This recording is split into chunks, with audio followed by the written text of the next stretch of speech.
പ്രാർത്ഥിക്കുന്നവർ പരാജയപ്പെടുകയില്ല. നിങ്ങൾക്കൊരു പ്രാർത്ഥനാ ജീവിതമുണ്ടെങ്കിൽ നിശ്ചയമായും നിങ്ങൾ വിജയിക്കും.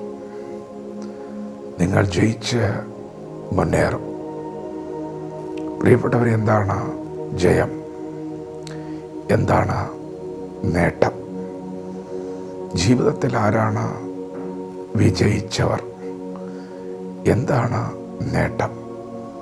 ഈ ലോകത്തോട് നാം ചോദിച്ചാൽ ഈ ലോകത്തിൽ പല അഭിപ്രായങ്ങളുണ്ട്. ലോകപ്രകാരം മനുഷ്യൻ ലഭിക്കുന്ന ഉയർച്ചകൾ, സാമ്പത്തിക മേഖലകളിലെ നേട്ടങ്ങൾ, പദവികൾ, പ്രശസ്തികളൊക്കെയാണ് മനുഷ്യൻ നേട്ടങ്ങളായിട്ട് പറയുന്നത്.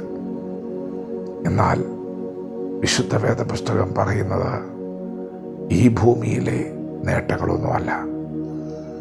ഈ ഭൂമിയിൽ ജയിച്ചു എന്ന് പറഞ്ഞവരെല്ലാവരും മരണത്തിനു മുൻപിൽ തോറ്റുപോയവരാണ്.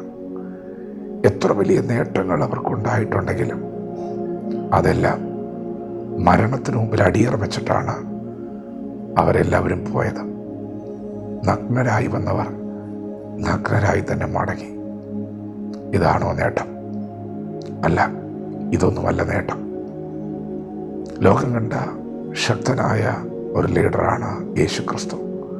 തൻ്റെ അനുയായികളോട് യേശു പറഞ്ഞ വചനം, എന്നിൽ വിശ്വസിക്കുന്നവൻ മരിച്ചാലും ജീവിക്കും. പ്രിയപ്പെട്ടവരെ, ജയം എന്നൊക്കെ പറഞ്ഞാൽ അതാണ് മരണത്തെ തോൽപ്പിച്ച ജയം. നാം ഇവിടെ എത്ര ജയിച്ചു എന്ന് പറഞ്ഞാലും മരണത്തിനു മുമ്പിൽ തോറ്റുപോവുകയാണെങ്കിൽ നാം എല്ലാവരും തോറ്റുപോയില്ലേ? ജയിച്ചില്ലല്ലോ. എന്നാൽ ഇവിടെ ഇതാ, മാനവ കുലത്തെ പാപത്തിൻ്റെ അടിമത്വത്തിൽ നിന്നും വീണ്ടെടുക്കുവാൻ, നിത്യജീവൻ നൽകുവാൻ ഒരുവൻ നായകനായി അവതരിച്ചു. ഈ ഭൂമിയിൽ ജീവിച്ചു. 2000 വർഷങ്ങൾക്ക് മുമ്പ് യെരുശലേമിൽ അവൻ ജീവിച്ചു. നമ്മുടെ എല്ലാവരുടെയും പാപത്തെ ചുമന്നുകൊണ്ട് യേശു ക്രിസ്തു ക്രൂശിൽ മരിച്ചു. എന്നാൽ തന്നെ അവർ ക്രൂശിക്കുന്നതിന് മുൻപ് തന്നെ തൻ്റെ അനുയായികളോട് യേശു പറഞ്ഞു, എന്നെ അവർ ക്രൂശിക്കും, എന്നെ അവർ കൊന്നുകളയും. എന്നാൽ ഞാൻ നിങ്ങൾക്ക് ഒരു ഉറപ്പ് തരികയാണ്, ഞാൻ 3-ാം നാൾ ഉയർത്തെഴുന്നേൽക്കും. പ്രിയപ്പെട്ടവരെ, താൻ എന്തു പറഞ്ഞു അതുപോലെ തന്നെ ക്രൂശ് മരണമാണ് തന്നെ തേടിയെത്തിയത്. മരണത്തെ ജയിച്ച് താൻ പറഞ്ഞതുപോലെ തന്നെ 3-ാം നാൾ ഉയർത്തെഴുന്നേറ്റു. തൻ്റെ ശിഷ്യന്മാർക്ക് പല ആവർത്തി പ്രത്യക്ഷനായി. 500-ലധികം വരുന്ന ആളുകൾക്ക് ഒരുമിച്ച് പ്രത്യക്ഷനായി.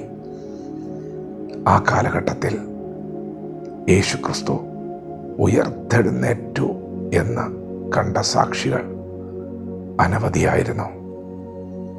അവരെല്ലാവരും യേശുവിൽ വിശ്വസിച്ചു. 2000 വർഷം കഴിഞ്ഞിട്ടും ഇന്നും ആ വിശ്വാസം കുറഞ്ഞിട്ടില്ല, കൂടിയിട്ടേ ഉള്ളൂ. ഇത് നമ്മെ രക്ഷിക്കുന്ന മാർഗമാണ്, ജീവിപ്പിക്കുന്ന മാർഗമാണ്, സമാധാനത്തിൻ്റെ മാർഗമാണ്. പ്രിയപ്പെട്ടവരെ, ജയമെന്ന് പറഞ്ഞാൽ അതാണ്. മരണത്തെ ജയിക്കണം, അതാണ് ജയം. യേശുക്രിസ്തുവിൽ വിശ്വസിക്കുന്നവർക്ക് യേശു നൽകുന്ന പ്രത്യാശ ജീവനുള്ള പ്രത്യാശയാണ്. തന്നെ വിശ്വസിക്കുന്നവരെ ചേർക്കുവാൻ അവൻ മടങ്ങി വരും. തന്നിൽ വിശ്വസിച്ച് മരിച്ച് മൺമറഞ്ഞു പോയവർ തൻ്റെ വരവിങ്കൽ അക്ഷയരായി ഉയർത്തെഴുന്നേൽക്കും. അതാണ് ജയം. അതെ, മരണത്തെ ജയിക്കുന്ന സന്ദേശം. നിങ്ങൾ വിശ്വസിച്ചാൽ നിങ്ങൾ ജയിക്കും.